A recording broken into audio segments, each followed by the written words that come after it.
बिस्मिल्लाहिर्रहमानिर्रहीम। अस्सलाम वालेकुम। आज 28 अक्टूबर बरोज़ जुम्मा हम बात करेंगे। लाहौर हाई कोर्ट में बड़ी अहम समाअत हुई है और लाहौर हाई कोर्ट की तरफ से ये कहा गया है कि हमारे इदारे सियासी अहलकार बने हुए हैं और फिर सख्त बरहमी का भी इजहार किया गया है जस्टिस सदाकत अली अब्बासी की तरफ से। अहम तफसीलात हैं जो मैं आपके साथ शेयर करूँगा और साथ हम बात करेंगे कि जो मामला है राना सनाउल्लाह के खिलाफ जो एंटी करप्शन केस का जिसकी समाअत थी उसमें जो तफ्तीशी अफसर था उसको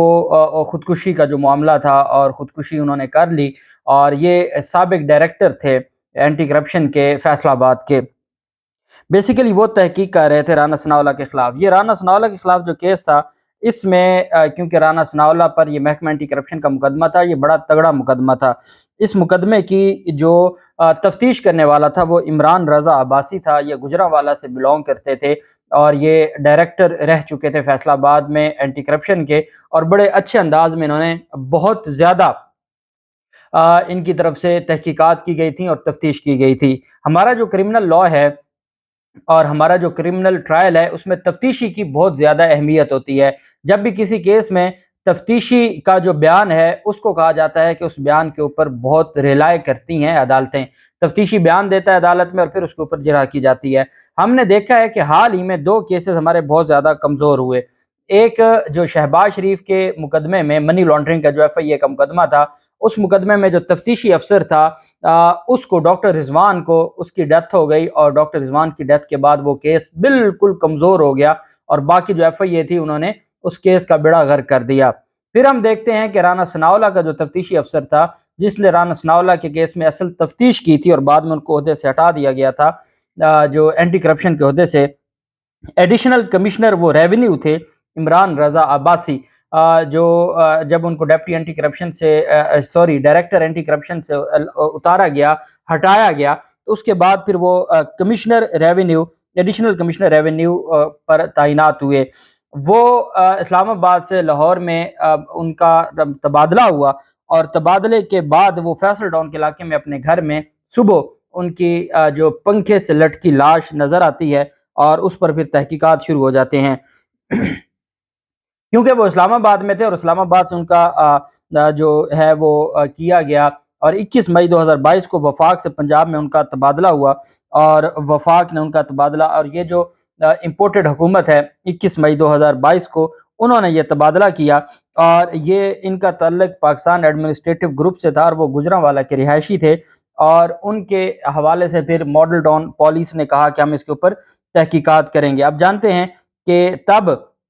एंटी करप्शन महकमा एंटी करप्शन जो पंजाब था वो उस पर हमजा शहबाज की अजारादारी थी और हमजा शहबाज इन सारे मामलात को देख रहे थे, तो उनको फिर क्योंकि वो राना सनाउल्लाह के केस की तफ्तीश कर रहे थे तो उनको उस तफ्तीश से हटा दिया गया था और उस तफ्तीश से हटाने के बाद फिर उनको जो डेप्टी जो एडिशनल कमिश्नर रेवेन्यू लगाया गया था। अब जब राना सनाउल्लाह के केस का जो तफ्तीशी है उसकी डेथ हो गई और उस डेथ को जहां मकसूद चपड़ासी की डेथ को आज तक किसी ने, हालांकि उसके ऊपर सुप्रीम कोर्ट ऑफ पाकिस्तान ने सुओ मोटो लिया था, लेकिन मकसूद चपड़ासी की डेड बॉडी आती है और कोई पोस्टमार्टम नहीं होता और दफना दी जाती है, बात ख़त्म। फिर उसके बाद हम देखते हैं कि जब डॉक्टर रिजवान की डेथ का मामला आता है कोई उस पर इंक्वायरी नहीं होती, तहकीकात नहीं होती और ये मकबूल जान जैसा सीनियर साफ़ी कहता है कि 2 दिन पहले मेरी उनसे बात हुई और डॉक्टर रिजवान ने कहा कि वो माफिया के हाथों बहुत तंग है, उनकी और उनकी फैमिली को बहुत ज़्यादा थ्रेट है। फिर आपने देखा उनकी डेथ हुई, कोई इंक्वायरी ना हुई और केस का बेड़ा गर्क हो गया। फिर हमने देखा महकमा एंटी करप्शन में जो राना सनाउल्लाह के खिलाफ ये मुकदमा था, इस मुकदमे में राना सनाउल्लाह के जो तफ्तीशी अफसर थे वो पंखे से लटकी लाश उनकी बरामद हुई और कोई तहकीक ना हुई, कोई पोस्टमार्टम ना हुआ और किसी ने उस पर फिर कोई कार्रवाई ना हुई। अरशद शरीफ के मामले को हम देखते हैं। अरशद शरीफ ने 2 खत लिखे, एक खत चीफ जस्टिस ऑफ पाकिस्तान को लिखा और एक खत सदर पाकिस्तान को लिखा गया। सदर पाकिस्तान को जो खत लिखा गया उसका इतना ज़रूर था कि सदर ने अपनी जिम्मेदारी निभाते हुए, क्योंकि सदर के पास उस तरह के इख्तियारात नहीं होते, वज़ीर आज़म को खत लिखा कि पाकिस्तान में जो मौजूद साफ़ी हैं वो खौफजदा हैं, उनको थ्रेट किया जा रहा है, उनको धमकाया जा रहा है, उनका जीना मुश्किल हो गया है, तो इस पर कोई कार्रवाई की जाए। वज़ीर आज़म ने कोई कार्रवाई नहीं की। अब या वज़ीर आज़म जिम्मेदार है یا honourable chief justice Umar Ata Bandial صاحب کو ساری چیزیں لکھی گئیں۔ عمر عطا بندیال صاحب نے صحافیوں عمران خان کے دور میں جب قاضی فیصل صاحب نے صحافیوں کو ہراساں کرنے پر ایک سو موٹو لیا تھا، اور پھر وہ سو موٹو اس وجہ سے ختم کر دیا گیا تھا کہ قاضی فیصل کے پاس اختیار نہیں تھا اس خود نوٹس کا، لیکن اس پر جو ہے اس وقت کے جو چیف جسٹس تھے اس کی سربراہی میں ایک بینچ بنا تھا اور صحافیوں کو ہراساں کرنے سے روکا گیا تھا، اور عدالت نے یہ کہا تھا کہ جو کوئی صحافی کو ہراساں کرے گا ہم اس کے سامنے کھڑے ہوں گے، لیکن کچھ نہ ہوا۔ آنریبل چیف جسٹس اطہر من اللہ صاحب کے پاس جو کل سماعت ہوئی ہے اور یہ ان کی جو حفاظتی ضمانت کی درخواستیں تھیں، اگر عدالت نے کوئی تگڑا فیصلہ دیتی تو یہ واقعات رونما نہ ہوتے۔ جب وہ بتا رہا ہے کہ مجھے تھریٹ ہے اور اس کے باوجود اگر ذمہ داران کو اس وقت نہ روکا گیا اور ان کو یہ نہیں کہا گیا تھا کہ آپ نے یہ نہیں کرنا، تو شاید یہ معاملات کچھ اور ہوتے اور چیزیں بہتر ہو جاتی۔ ہمارے ملک میں جو نظام ہے وہ دن بدن خرابی کی طرف جا رہا ہے، اور ہمارے نظام میں کوئی بھی اس نظام کو ٹھیک کرنے کے لیے راضی نہیں ہے۔ اب ہوتا کیا ہے کہ پاکستان کی جو تاریخ ہے، پاکستان کی تاریخ میں ہمارے اداروں کے حوالے سے سوالات اٹھتے رہے کہ ہمیشہ ہمارے ادارے سیاسی اعلی کار بنے۔ آج ایک بڑی اہم سماعت تھی، اور یہ سماعت آنریبل لاہور ہائی کورٹ میں جسٹس صداقت علی عباسی کی عدالت میں تھی۔ ایک بات اور میں آپ کو بتاتا چلوں کہ ایف آئی اے نے غلام حسین کو جس کیس میں، سینئر صحافی چودھری غلام حسین کو جس کیس میں گرفتار کیا تھا، آج چودھری غلام حسین کو بھی پیش کیا گیا ہے، اور چودھری غلام حسین کو جو مجسٹریٹ ہیں ضلع کچہری وہاں پیش کیا گیا، اور اب دیکھتے ہیں کہ ان کے ریمانڈ پر کیا فیصلہ آتا ہے۔ بہرحال رانا ثناءاللہ کے وارنٹ گرفتاری جاری ہوئے تھے، اور رانا ثناءاللہ کا جو کیس ہے، اس وجہ سے میں سمجھتا ہوں کہ کرمنل لاء میں وہ ایک انوکھا کیس تھا کہ کرمنل لاء میں طریقہ کار یہ ہے کہ جب کسی کے خلاف کارروائی ہوتی ہے تو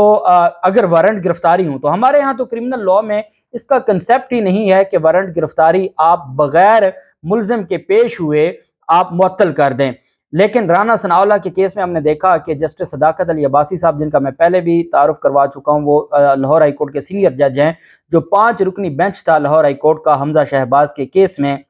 جنہوں نے یہ فرمایا تھا کہ حمزہ شہباز کو کہ کل دوبارہ ڈپٹی سپیکر ایک اجلاس بلائیں گے، وہاں پر گنتی ہوگی، مکمل لوگ نہیں ہوں گے، ممبران مکمل نہیں ہوں گے، وہیں بیٹھے دوبارہ الیکشن ہوگا، اور پھر حمزہ شہباز اگر الیکشن جیتتے ہیں تو وہ وزیر اعلیٰ رہیں گے۔ وہ جسٹس صداقت علی عباسی صاحب کیونکہ راولپنڈی بینچ میں ہیں لاہور ہائی کورٹ کے، تو انہوں نے ان کی عدالت میں بغیر رانا ثناءاللہ نے ضمانت لیے، بغیر رانا ثناءاللہ نے پیش ہوئے وارنٹ گرفتاری بھی معطل کروا لیے تھے، اور اپنی کویشمنٹ کی پٹیشن پر نوٹس بھی کروا دیے تھے۔ لاسٹ ڈیٹ آف ہیئرنگ پر جو اینٹی کرپشن کے حکام پیش ہوئے تھے، تو آنریبل جو جج ہیں جسٹس صداقت علی عباسی صاحب سخت برہمی کا اظہار کیا کہ ڈی جی کیوں نہیں آ رہا، ڈی جی اینٹی کرپشن کو بلایا جائے، کیونکہ رانا ثناءاللہ کے خلاف کیس تھا۔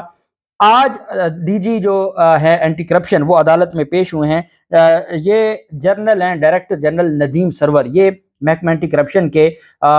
اس وقت ڈی جی ہیں۔ جب حمزہ شہباز کی حکومت تھی تو سانے ماڈل ٹاؤن کے ملزم ان کو ڈی جی بنایا گیا تھا، لیکن جب پرویز دلائی کی حکومت آئی تو دوبارہ ڈائریکٹر جنرل ندیم سرور کو بنایا گیا، وہ لاہور ہائی کورٹ میں پیش ہوئے۔ لاہور ہائی کورٹ نے کہا کہ ہمارے ادارے سیاسی اعلی کار بنے ہوئے ہیں، ایک آتا ہے کیس بناتا ہے اور دوسرا آتا ہے اور وہ کیس خارج ہو جاتا ہے۔ رانا ثناءاللہ کے خلاف آپ نے جو کیس آپ نے دائر کیا ہے یا آپ نے جو وارنٹ گرفتاری جاری کی ہے وہ آپ کی بدنیتی ہے۔ رانا ثناءاللہ انہوں نے کہا کہ ایف آئی آر ہوئی ہے، ایف آئی آر کے بعد تفتیش ہونی ہوتی ہے، تفتیش میں ملزم کو طلب کیا جاتا ہے، جب وہ نہیں آتا تو اگلا ہمارے پاس کرمنل لاء نے ہمیں کہا ہے کہ آپ نے وارنٹ گرفتاری جاری کرنے، وہ ہم نے عدالت کے تھرو وارنٹ گرفتاری جاری کروائے، عدالت سیٹسفائی ہوئی تو وارنٹ گرفتاری جاری ہوئے، تو اس کا مطلب یہ ہوا کہ ہم نے قانون کے مطابق پروسیس شروع کیا۔ چونکہ رانا ثناءاللہ پیش نہیں ہوئے تو ہمارے پاس جو تفتیش تھی وہ عمران رضا عباسی جو تفتیش مکمل کر گئے تھے، جنہوں نے پھر خودکشی کر لی تھی، تو وہ تفتیش تو مکمل تھی، اس وجہ سے آج عدالت میں انہوں نے کہا کہ ہم نے ان کے خلاف چالان جمع کروا دیا ہے، اور چالان جمع ہونے کے بعد کویشمنٹ کی جو درخواست ہے وہ نہیں سنی جا سکتی۔ اب ہم ان کو گرفتار اس وجہ سے نہیں کرنا چاہتے کہ اب تفتیش مکمل ہم نے کی ہے، ہم نے ملزم کو موقع دیا، سمن کیا، نوٹس کیے، وارنٹ گرفتاری جاری کیے، یہ ہمارے سامنے پیش نہیں ہوا، اور ہمارے پاس جو اویلیبل ریکارڈ تھا اس کو مد نظر رکھتے ہوئے ہم نے ملزم کو گنہگار قرار دیتے ہوئے ہم نے چالان جمع کروا دیا ہے۔ اس وجہ سے اب مزید ملزم کو ہم گرفتار نہیں کرنا چاہتے، اور اگر عدالت ان کو ریلیف دینا چاہتی ہے تو دے دے۔ عدالت نے سخت برہمی کا اظہار کرتے ہوئے جسٹس صداقت علی عباسی अब्बासी ने कहा कि आपने गलत बयानी करके राना सनाउल्लाह के वारंट हासिल की। अदालत ने डिक्लेयर कर दिया कि आपने गलत बयानी की। अदालत को बताएं आप राना सनाउल्लाह को गिरफ्तार करना चाहते हैं या नहीं। डीजी एंटी करप्शन ने कहा कि इस केस में राना सनाउल्लाह की गिरफ्तारी हम नहीं चाहते। ट्रायल कोर्ट में चालान जमा करा दिया और चालान पेश हो जाए तो फिर मुकदमा से नाम नहीं निकाला जा सकता। अदालत चालान पर कानून के मुताबिक समाअत करेगी। अब ये बात तो डीजी एंटी करप्शन को भी पता चल गई थी कि जब लाहौर हाई कोर्ट के ऑनरेबल जज जस्टिस सदाकत अली अब्बासी साहब ने इसके ऊपर इतना तगड़ा एक्शन ले लिया है कि राना सनाउल्लाह के पेश हुए बगैर गिरफ्तारी से भी रोक दिया, क्वैशमेंट की दरखास्त पर नोटिस भी जारी कर दिए, तो अब उनकी मजाल है, एक अफसर की क्या मजाल कि वो गिरफ्तार करे। अब उन्होंने अपनी नौकरियां भी बचानी है। उन्होंने इतना जरूर किया कि जो इमरान रजा अब्बासी, जो जिसको भी शहीद कहना चाहिए, कि वो डायरेक्टर एंटी करप्शन फैसलाबाद होते हुए उन्होंने ना सिर्फ तहकीक और तफ्तीश की थी बल्कि सारा रिकॉर्ड राना सनाउल्लाह के खिलाफ जमा किया था। अब चूंकि उनकी डेथ हो गई और वो एक खुदकुशी का मामला हुआ जिसके ऊपर ना कोई तहकीक हुई, क्योंकि वो राना सनाउल्लाह के केस के तफ्तीशी रहे थे तो उस पर कोई तहकीक, जैसे डॉक्टर रिजवान के हवाले से कोई तहकीक ना हुई। लेकिन इमरान रजा अब्बासी अपना काम कर गए थे। अब बजाय इसके कि लाहौर हाई कोर्ट को यह मौका मिलता कि वो आज मुकदमा खारिज कर देते, डीजी एंटी करप्शन ने कमाल जो इल्मी मुजाहरा किया और उन्होंने अदालत को बताया कि हमने चालान जमा करवा दिया है, इस वजह से अब आप मुकदमा नहीं खारिज कर सकते। अब ये ट्रायल कोर्ट देखेगी कि आया इनके खिलाफ जो मुकदमा है वो खारिज करना है या नहीं करना, इस वजह से हम गिरफ्तार नहीं करना चाहते। अदालत ने गिरफ्तार न करने की यकीन दहानी पर राना सनाउल्लाह की जो दरखास्त थी उसको डिस्पोज ऑफ कर दिया। राना सनाउल्लाह से कहा कि अगर आप ये समझते हैं कि आपको रिहा होना है तो आप जाएं, फिर 249A CRPC के तहत वहां पर बरीयत की दरखास्त दें जहां पे चालान जमा हुआ है, तो यहाँ आपका केस क्वैशमेंट की हद तक नहीं बनता। और अदालत ने कहा और एंटी करप्शन को ये कहा कि जो हमारे इदारे हैं वो सियासी आलाकार बन गए हैं। उन्होंने एक जनरल बात की कि हमारे इदारे सियासी आलाकार बन गए हैं और इस बुनियाद पर कार्रवाइयाँ करते हैं। देखते हैं कि अब ये चालान जमा होने के बाद क्या इस केस में राना सनाउल्लाह पर फर्द जुर्म आयद होगी या मंशियात केस की तरह ये फर्द जुर्म लटकी रहेगी। जो भी तफसीलात होंगी आपके साथ शेयर करते रहेंगे। अल्लाह पाक पाकिस्तान का हामी नासिर हो। बहुत शुक्रिया। अल्लाह हाफिज़। पाकिस्तान जिंदाबाद।